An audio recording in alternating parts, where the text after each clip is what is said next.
আবু জাহেলের হাতের পাথর নবী চিনছেনি, এরপরও আবু জাহেলে নবী চিনছে। কিন্তু সিদ্দিক আকবর নবীর কাছে আসছে, আমার নবীকে বলছেন মান আনতা, আপনি কে?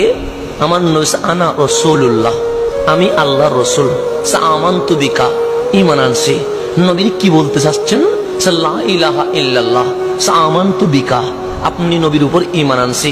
নবীর ইকরা বিইসমি রাব্বিকাল্লাযী খালাক, এরকম করে সুন্দর সুন্দর কিছু আয়াত শোনালেন। এগুলো কি?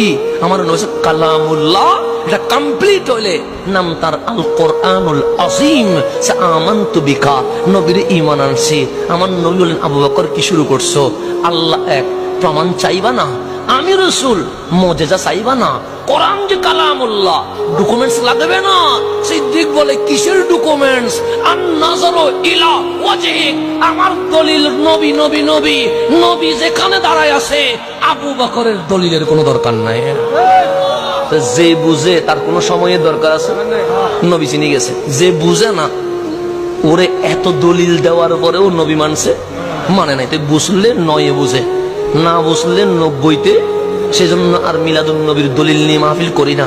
যদি বলেন কেন, 1000 বছর দলিল দেওয়া হয়েছে, 1000 বছর।